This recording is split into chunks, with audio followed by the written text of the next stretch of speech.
pour Holy Wings, on a réuni les enfants et on les a emmenés se promener ici dans le parc de la Chartreuse. Et il y avait des petits groupes de jeunes qui avaient préparé des scénettes sur la vie des saints. Alors les enfants venaient voir, tout en se promenant, les différentes scénettes. J'ai préféré le spectacle, c'était vraiment chouette, c'était bien fait. On voyait vraiment bien qu'ils étaient dans la peau du personnage, c'était vraiment chouette. Moi, aller voir les petites pièces, c'était très mignon et celle-là qui m'a touchée le plus, c'est celle-là des parents, de Thérèse de Lisieux. Alors, le but de la journée, c'était de faire connaître la famille du Carmel. Et dans ce cadre-ci, on était les parents de Sainte Thérèse de Lisieux. Moi, j'étais Louis. Et moi, j'étais Zélie. Et donc, on a expliqué un petit peu la vie de Louis et Zélie Martin, en expliquant leurs difficultés, leurs peines, mais que dans toutes ces difficultés, ils avaient pu se sanctifier par leur quotidien et devenir saints. Ils ont été canonisés en couple.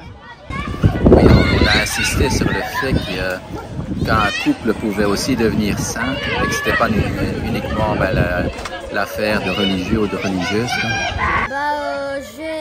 J'ai préféré les spectacles, c'était cool.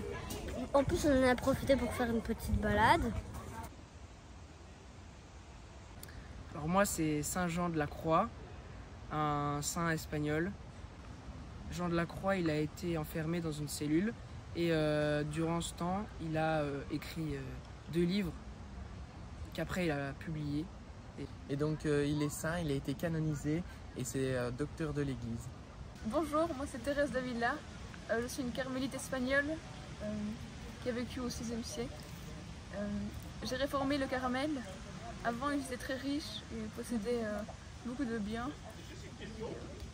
Après, en passage, c'était beaucoup plus simple, vivre dans la simplicité et avec Dieu.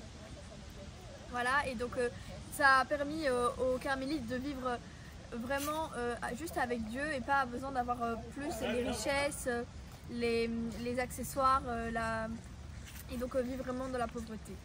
Et sa Thérèse, du coup, elle a fait le chant Nada te turbe, ce qui veut dire plus rien ne te tourbe, plus rien ne te trouble et Dieu seul suffit.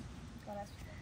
Nada te turbe, nada te espante, solo Dios basta.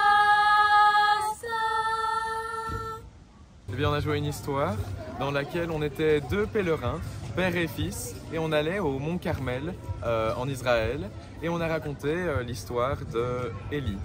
Ça s'est passé sur le Mont Carmel. Alors le prophète Élie a défié les faux prophètes en leur demandant de construire un autel. Et si leur faux Dieu arrivait à enflammer l'autel, eh ben, ça serait lui le vrai Dieu. Mais ils ont eu beau essayer toute la journée, ils ne réussirent pas, alors que l'autel qu'Élie avait construit, il s'enflamma. Et alors ça prouva que le Dieu d'Élie était le vrai, le Dieu d'Israël. Je me présente, je suis Edith Stein, ou alors Sainte Bénédicte de la Croix. Moi je suis sa mère et durant son enfance je l'ai éduquée à la religion juive qui me tenait beaucoup à cœur.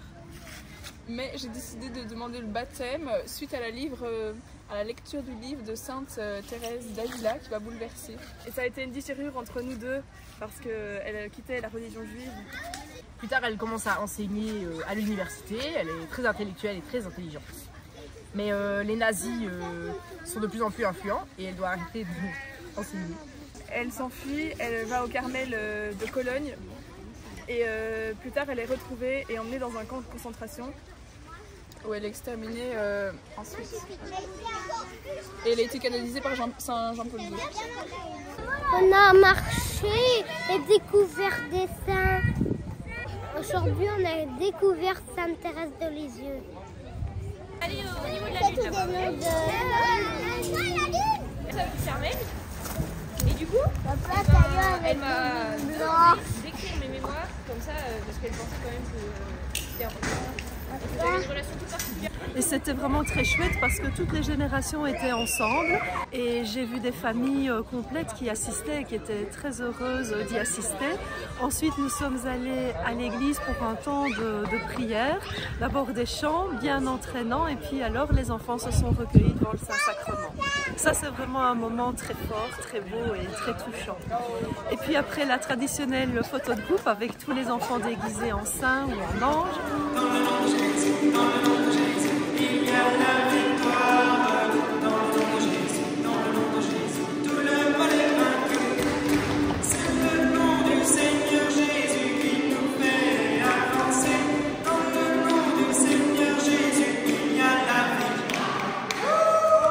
Nous sommes allés prendre le goûter.